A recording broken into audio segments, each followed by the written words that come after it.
മാലിന്യ കൂമ്പാരം ഈ സ്ഥാപനങ്ങളുടെ നടുക്ക് നിന്ന് പാർക്കിംഗ് പ്ലാസയിൽ നിന്ന് ഒഴിവാക്കിയിട്ടില്ല എങ്കിൽ ആ മാലിന്യം നിങ്ങളുടെ പഞ്ചായത്ത് പ്രസിഡന്റ് ഓഫീസിന്റെ മുന്നിലേക്ക് ഞങ്ങൾ കൊണ്ടുവിടുമെന്ന് കൃത്യമായിട്ടുള്ള മുന്നറിയിപ്പ് ഞങ്ങൾ കൊടുത്തിരുന്നു.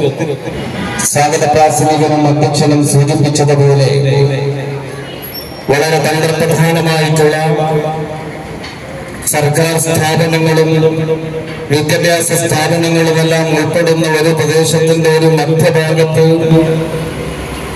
വളരെ അപകടകരമായ നിലയിൽ മാലിന്യങ്ങൾ സംഭരിച്ചു വെക്കുന്ന ഒരു കാഴ്ച ഒരുപക്ഷെ ഇത് കുന്നമംഗലം പഞ്ചായത്തിന്റെ സ്വന്തമാണ്.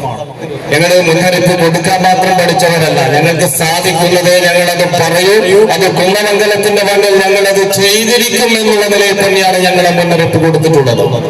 45 ലക്ഷം രൂപയുടെ ആ പൈസ ഇവിടുത്തെ പഞ്ചായത്ത് പ്രസിഡന്റിന്റെ കുടുംബ സ്വത്തൊന്നുമല്ല, ഇവിടുത്തെ സാധാരണക്കാരന്റെ നികുതി പണം കൊണ്ടുണ്ടാക്കിയിട്ടുള്ള 45 ലക്ഷം രൂപയുടെ പാർക്കിംഗ് പ്ലാസയിൽ 10-30ഓളം വാഹനങ്ങൾ പാർക്ക് ചെയ്യാൻ വേണ്ടി മാത്രം നിർമ്മിച്ച പ്ലാസയാണ്.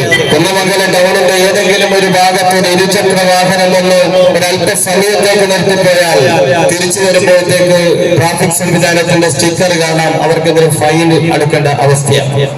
ഇത് പരിഹരിക്കാനാണ് ഇവിടെ ഇങ്ങനെയൊരു പ്ലാസ നിർമ്മിച്ചിട്ടുണ്ടെങ്കിൽ പഞ്ചായത്ത് പ്രസിഡന്റിന് ബോധ്യമായിട്ടില്ലേ?